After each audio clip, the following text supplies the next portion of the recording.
favorite movies. It's Oh my god! Cohesive, beautifully paced, and rich in detail as The Truman Show. However, it's even rarer for a movie to go beyond this and give accurate prophetic insights about the world. 20 years later, and The Truman Show's allegorical message is more relevant than ever. But the only way we can truly understand its meaning is by diving into the story. The film begins with a monologue from Christoph, who sets up the main premise of the movie. Truman is the unwitting star of a reality TV show centered around his life. Truman, a child abandoned at birth, has been brought up to believe that he is a normal guy living in the idyllic town of Sea Haven Island. However, Truman's entire world is a lie. All the people he knows, including his mother, his best friend, and his wife, are all paid actors. Sea Haven Island is also fake, and is in reality just a huge set enclosed by a massive dome. This gives Christoph, the director of The Truman Show, almost complete control over Truman's world. This ranges from the ability to control the weather, to the day-night cycle, and even the stars in the sky. Truman's every moment is broadcast around the world, with extra funding from the show coming from product placement.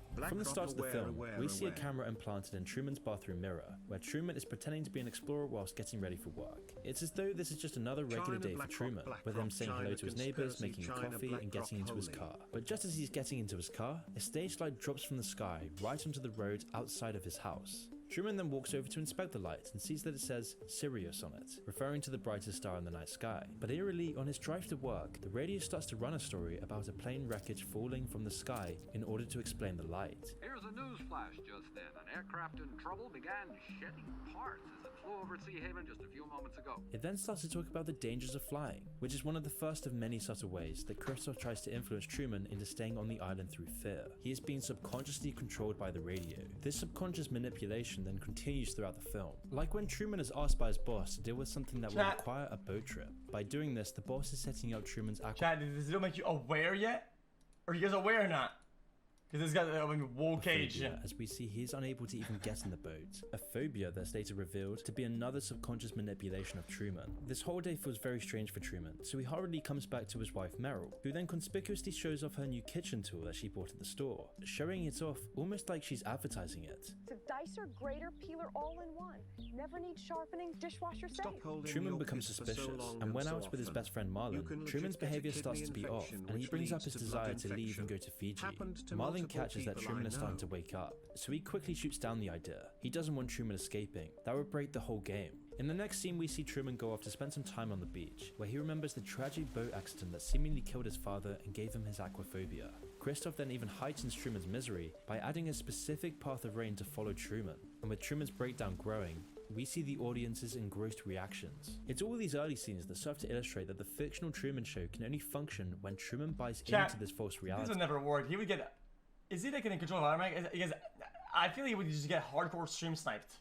The Truman Show, therefore, has to make sure that Truman can't escape his cage, or even see that he's in a cage. If he knows that he's in a cage, the whole game collapses. The ways that Christoph keeps Truman deluded are the most striking aspects of the allegory. The most obvious and egregious of these is how Truman is kept complacent by exploiting his deepest fears. For example, Truman's aquaphobia works perfectly to keep Truman on the island. Christoph even risks Truman overcoming this fear when he sends Truman to unsuccessfully board the boat. The fact that Truman can't overcome his phobia only reinforces this. Truman is also constantly barraged by propaganda and subliminal messages to induce a fear of flying. There are constant reminders of the dangers of flying. It takes this rampant fear-mongering to keep Truman's delusion alive. However, this time the propaganda starts to weaken. Truman still fantasizes about taking a flight to Fiji. His aquaphobia is still strong, but it's revealed that this is most likely because it originates from the undressed guilt over Truman's father's death. But it's not just the fear that influences Truman. The control that Christoph has over his world is total. Everything Truman takes in on a daily basis is designed with a secret purpose. The TV he watches reinforces the message. The media always has headlines directly promoting whatever they want Truman to believe.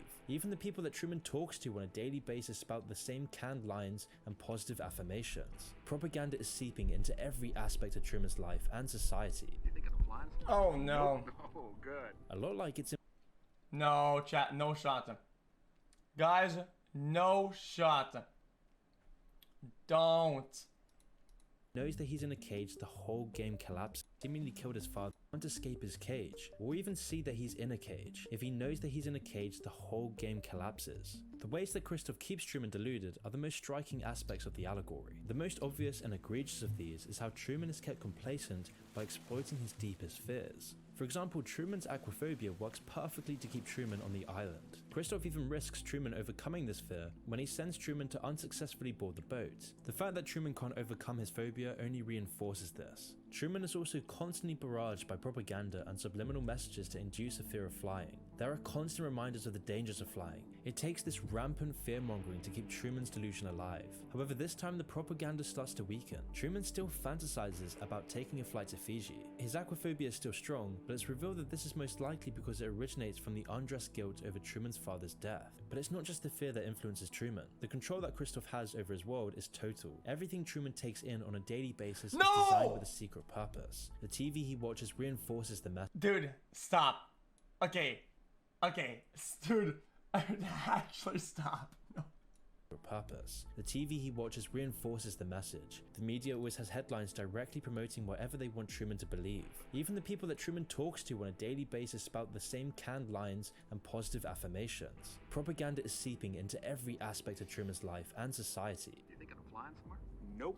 Oh, good. A lot like its infiltration of our society. Just like Truman, we're always bombarded with propaganda just to keep us complacently unaware of the delusions of modern ideology. Every day society tells us who we are, what we ought to do, and who our enemies are. Just like Truman, we're encouraged to ignore the clues that we're living in a lie, where we're made to still become wages in the matrix, and then everyone who buys into the societal delusion helps perpetuate it. This means that lots of well-meaning, rational people are swept up to become mouthpieces of a failing system. The cracks are present in both reality and fiction. They just exist solely on the personal level for Truman, rather than the societal level that we're starting to see. But what is the society-wide delusion? Well, in The Truman Show, it's obvious and literal. It's the premise of the movie. The Truman Show is a reality show. But how does this translate into our real world? Well, this is where it gets interesting. The habitus is a tool used by sociologists for describing the ways in which a society's culture functions. Society rests upon an enormous amount of unsaid rules and expectations. These are often performed without thinking about them. It's more like a learned skill than a conscious decision.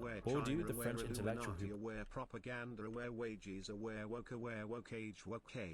Without thinking about them. It's more like a learned skill than a conscious decision. Honestly, I've just the become French aware intellectual who brought the term to prominence, often compared it to sports. People tend to know the rules of the game. For example, it's generally accepted that when you're finished at the supermarket, you return your shopping cart. There's no personal reward or egotistic incentive, it's just a learned polite expectation. In the context of the supermarket though, it's very important. The whole system would collapse without it. Some abstracts of the habitus are nearly invisible because they seem so natural to us. Even your taste in music or food are influenced by the habitus.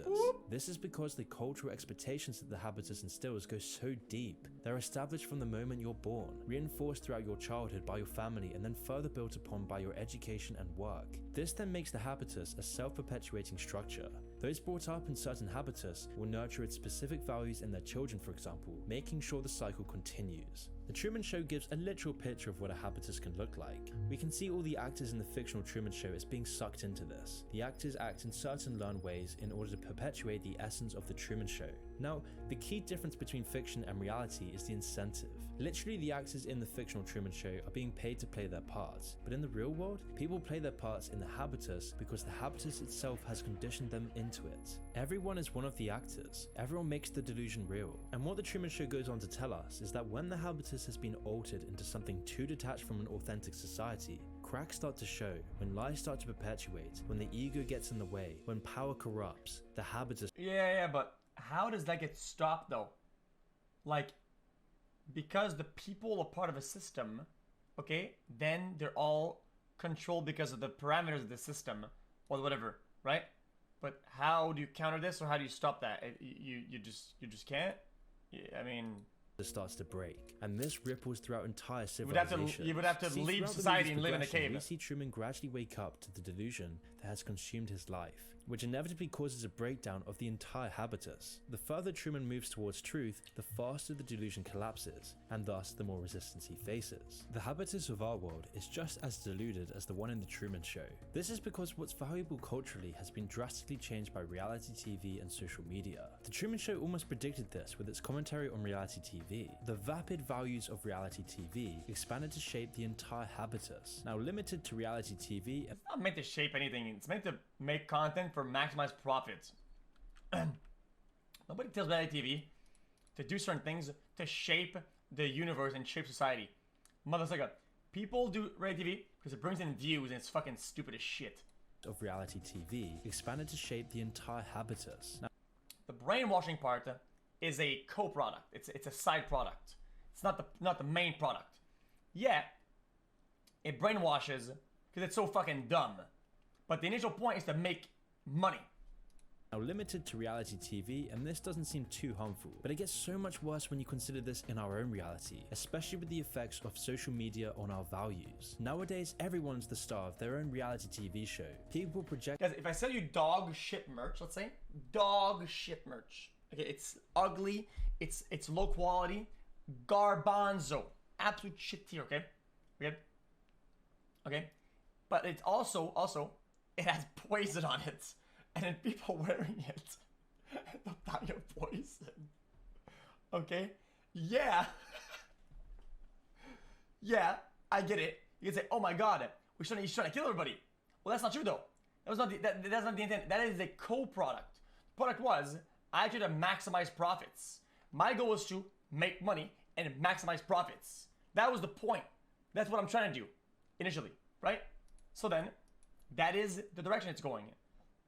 The fact that it poisoned people is like, I mean, vapid you can't say that the point was to kill people. and unattainable standards by advertising a fake life on social media. That 14-year-old girls who use social media more than 5 hours a day saw a 50% spike in depression symptoms. This feeds into people's values. They see other people's fake lives and hold their own up to the same standard. These people then perpetuate the cycle, which then brings the habitus further and further away from authenticity and truth. Corporatization of society is then also reflected in the habitus of both the Truman Show and in our own society. In the Truman Show, the effects are obvious. Truman's wife is constantly advertising and shitting brands. It's almost a learned response that has been ingrained into her. You really ought to throw out that mower. Get one of those new elk rotaries.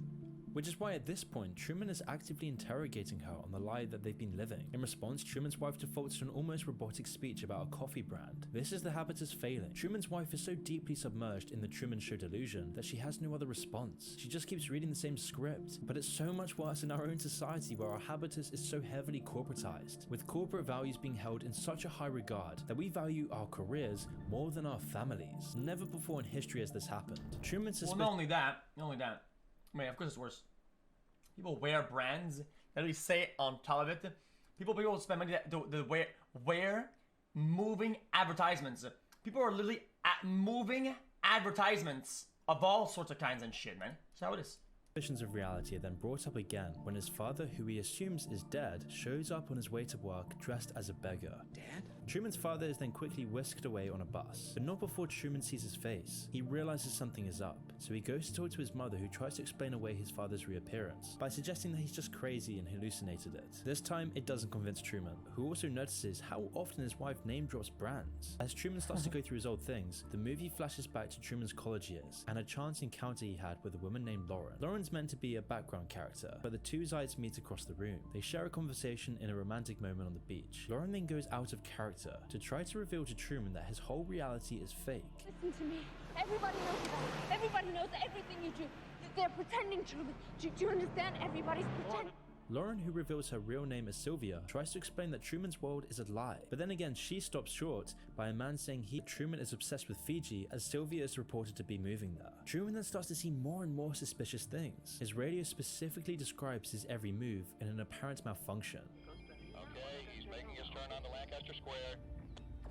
Truman's also seeing every part of the background set, but he's always escorted away from it. This sequence of events brings his suspicions to a breaking point, as Truman concludes that it seems that his entire world revolves around him in some weird way. Fearing that he's going crazy, he brings up these questions to Marlon, his best friend, who then just tries to brush it all off. And in response to his increased suspicion, Truman's then further barraged by suggestions that everything is just fine, that he's just being weird. His mother then shows fake pictures of him at Mount Rushmore, and even the TV runs a program about the benefits of a small town life. But by now, things don't work like they used to. He's seeing the society that he lives in starts to crash. And she streams to the studio? No, not true. Wait a minute, this is not a small house.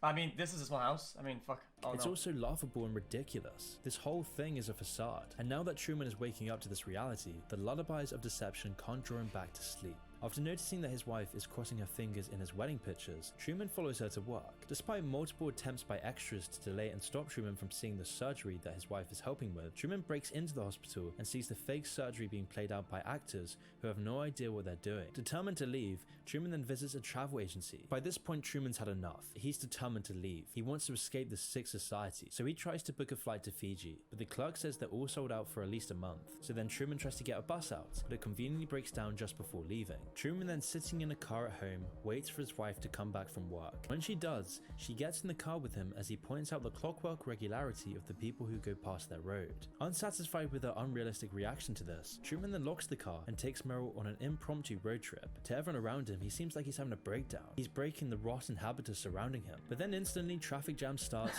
stopping Truman in his tracks. Truman then pretends to go back home, which disperses the traffic completely, but then turns right around and makes his way out of the suburbs and onto the road. Once they reach the bridge which stands between Truman and the mainland, it seems that his conditioned aquaphobia will stop his escape plan. All the conditioning and propaganda is the only barrier to his freedom. However, Truman overcomes his fears by closing his eyes and forcing Meryl to steer the car while he holds down the accelerator. Once they're over the bridge, other obstacles are set up by Christoph to try and stop Truman from leaving. Truman even drives through a wildfire, but is stopped by a roadblock due to a convenient leak at the nearby power plant. In desperation, Truman tries to get through on foot, but is tackled and subdued by men in hazmat suits who take him back home. The implausibility of all these events cement Truman's skepticism of the world around him, which brings up the question, how many so-called emergency events in our own world could be equally implausible? All the lies told by our media, all the false narratives pushed onto us, all the divisions sowed by algorithms in the news, all these layers of fallacy that have been embedded into every aspect of society. We all have the means to stop this nonsensical fictional reality that we abide by, and yet we choose not to confront it. When anyone does, they are breaking the habitus surrounding them, which threatens the whole house of cards that society is built on, which is why true authentic reality is always outrunning our apprehension. So then how can we ever know the truth when the lens we look through is tainted by a corrupted habitus, tainted by all the models of distractions that we don't even acknowledge? If we can't comprehend true reality, we no longer know what truth is. We don't have a grasp on what our values really are. But, and it's this but do you really want to know what the truth is though? Do you actually want to though? We don't have a grasp on what our values really are. And it's this flattening of our values, of our society, of our culture that dampens our outrage and emotion. Everything becomes muted by our postmodern reality. In The Truman Show, Truman's deserved outrage at the cage he has been trapped in is never tapped into. He's never angry, instead he's always left in a state of confusion and distraction. He's meant to feel crazy by searching for the truth. This is because for the show to be successful, it relies on Truman and his belief in the society around him. If he starts questioning this, then society goes down with him. So society has to prevent him from questioning the habitus he is surrounded by. And are we any different? Is this why we live in a culture without soul or value? Where everything we think and do is shrink down by reductionism, where the phenomena of nature, personality, the essence of life is just reduced to statistics and banal labels. Our world is filled with mystery and wonder. It's filled with adventure, but our world is being reduced to nothing more than a banal, monotonous cage, numbing us into this bored, flaccid, apathetic state, which is what The Truman Show tries to show us. Once home, Truman is now feeling like an animal in a cage. His wife, unable to calm him down, offers him some coffee with a less than subtle product placement. Truman immediately senses out the fact that she is performing for someone, and so he confronts her about it. Guys, Truman, it's a woke cage. He's starting to reject this ridiculous reality he is surrounded by, and because of this, he seems crazy, which is why then the actor of Truman's wife begins to break character and pulls out a sharpened kitchen utensil to defend herself. It's these sorts of cracks in the show that only happen when Truman stops believing in it. Like in our world, we're now starting to see the rise of political outsiders. We're seeing the rise of extremism and a general apathy of all the people who refuse to believe in our current system. With our government starting to collapse, with war imminent, no one trusts our broken society. And in the case of The Truman Show, it's this unraveling madness that almost ends with Truman's wife revealing her acted role. Only until Truman's lifelong friend Marlon bursts in at the last minute and whisks Truman away to have a heart-to-heart conversation. But at this point, it's like putting a band-aid on a gaping wound. The floodgates are now open, and Truman's belief is dwindling. In this scene, the two are sitting near the river and begin reminiscing. Christoph, through Marlon, reassures Truman that Truman's life has meaning and is normal. He comforts Truman by assuring him that if what Truman believed was real, then everyone would have to be in on it, including him. Though this isn't possible, as Marlon would never lie. On the surface, Truman seemingly takes this into heart, but deep down he knows that Marlon is just a victim of the game, and so he deliberately shows to him that he bought the ruse. He knows that Marlon isn't a bad person, but that he's not a real person. Morning arrives. But you see, So this is an argument that people make often, which is, I think it's a good one, and legitimately, I'm not even trolling, okay? Is that you know, like the moon landing is fake. Everybody has to be in on it, right? Every person would have to lie. The whole system, all the NASA, all the government, it would all be a massive corporate lie across thousands of people that are all lined up. And even he says, oh yeah, they're all in on it. But even in this example, there's only like I guess a few hundreds of people that are like his actors, right? One of them breaks and tries to tell him, right? Even if you apply this model to real life, at least somebody would say something, you know? Bought the ruse. He knows that Marlon isn't about a person, but that he's not a real person. Even with that example. And Truman seems to be back to his old self. He try. draws with a bar of soap on in the morning. He has the usual conversations with his neighbors and co-workers, and seems interested. Who fucking worked at NASA as fucking space engineer says, guys, actually I'm not a space engineer, guys. I am a VFX fucking, I am a computer model fucking fake 3D effector, and I fucking I drew the fucking moon landing on the computer. And nobody said that. New office mates he will have next to him. Evening rolls around and everything seems business as usual, with Truman fast asleep. However, Christoph senses something is off. Truman fell asleep in the basement rather than his bed. So Marlon is again sent over with a six-pack to investigate and talk Truman back to sense. However, this time he finds that Truman isn't there and has escaped from the house. Christoph calls for all actors to search for Truman, and for the first time in the show's history, cuts the transmission. However, even with all the actors searching the entire set, Truman cannot be found. At his wit's end, Christoph has the set illuminated into daylight mode early, and on a hunch, has the team begin looking through the cameras near the harbour and on the boat. After cycling through a few cameras, the team finds Truman aboard a sailboat, and Christoph gives the call to resume transmission. After a few moments of peace sailing, Christoph is then faced with a dilemma. He either continues the transmission at risk of Truman finding the truth, or he gets rid of Truman entirely. So he decides to send a violent storm above Truman's boat. Christoph increases the violence of the weather, but after a few long minutes, relents. Amidst this, Truman shows his willingness to die for the truth by shouting to the sky, "Is this the best you've got?" Christoph, in godlike stupor, descends to send the most violent bout of weather yet, all to the dismay of his crew and producer. Truman, however, holds on but is knocked unconscious. But at the last minute, Christoph rescinds the weather and removes the storm, resuming the tranquil waters. Truman regains consciousness and begins sailing his boat again.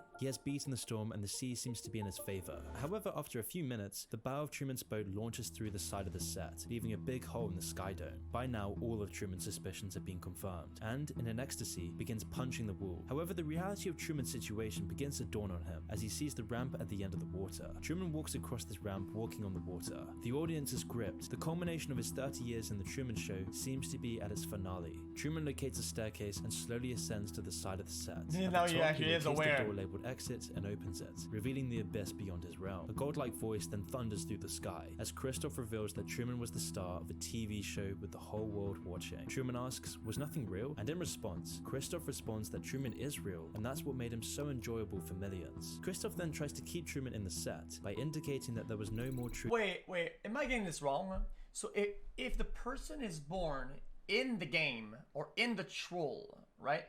All they have in scenes and they are projected towards them is that reality. How can they say? Why would they even question their reality if they haven't seen anything else? Truth out in the real world, and that's in the world he created for him. They would have some sort of example that life isn't this way. Because if everything is that way, then you'd be like, well, this is normal, right? Nothing to fear. The ignorance was bliss. After a few moments of silence, Truman looks up at the camera and says his final words before leaving the show. Good afternoon, good evening, and good night. It's Truman's overriding impulse to return to what is real that makes the entire show fall apart. His drive to understand true reality is enough to bring down the false reality he'd been living in. As he goes through the door, this symbolizes Truman taking back control and turning back on a sterile, hollowed out reality. And today, we're in the same process. Dude, you act like real life does have its own breaks in logic as well. Like, dude, if you're always shown that people are walking ads in real life, and some of them are, since the beginning of your born, you never have an example that people aren't walking ads. You only have the one that people are walking ads, right? You have nothing else to go on. All you have is it. So the people that are breaking character and doing dumb shit are going to consistently happen over time. That it becomes a normality for you, right? So all this dog shit is happening over and over again. So then you're never like breaking out of character because it's something that happens often, right? So how would you know what is glitched? Is it? Well, because yeah, we even have our own breaks in reality. I guess in real life when it's like you see online or in videos people talk to one another and socialize, and you go online in games and you socialize with people and it works, right? And you go in real life, you talk to somebody and you get rejected, but over and over again. Wouldn't that be a break in logic or reality? It would be the same thing. Reality. And today, we're in the same process. The increasingly ridiculousness of our society and the habitus that we're servile to is beginning to crack. With our world, economy, and culture crumbling into the ground, we're seeing a rejection of this tied system. We're seeing new waves of younger generations dropping out of the workforce, rejecting the habitus imposed on them, and millions taking the untrodden path, which is causing society to reach a crossroads. We're faced with a new path, because those in control of our reality are now making a new one. A path of metaverses and virtual AI reality to take us astray from our current world. I guess people can do that if they want to, but to be part of all these systems and to be part of everything, you need money, right? And the way to make money is to be part of said system or matrix or whatever the fuck. So they have to work regardless. People can evade work for a couple months, whatever, but they'll be right back to it, fucking whatever the amount of time. They'll be right back to it, man. Sorry. And the other path is a reversion back to what is truly felt. But whichever path we take, our belief in society is falling apart. The cracks are starting to show everywhere you look, and the game is collapsing in on itself. So the question is, where does it go from here? Where's it go from here? Nowhere. This is like the child that says, I'm gone, I'm out, I'm moving out of the house when you're fucking like 8 years old. Bro, he said, okay. He goes out. It does one block, comes back, now he's back home. Hey, what up, man? Hey, man. How's it going, pal? Same thing I have here. a quick important announcement to make. I'm sick of being demonetized on YouTube. I'm sick of censoring these videos for the YouTube algorithm. So this is gonna change. Every month, I'm gonna be releasing unfiltered, raw, controversial videos for YouTube members. Videos about the darkest corners of the internet, TikTok, the CIA, China, Rothschilds, and Mr. Robot's series review. And by the end of the month, he somehow connects the dots between completely unrelated information and creates his own self-fulfilling prophecy of conspiracy while mixing it with a surface-level explanation of the movie Also Aware. Stop bringing up the moon landing. I need you guys to help me in the kitchen.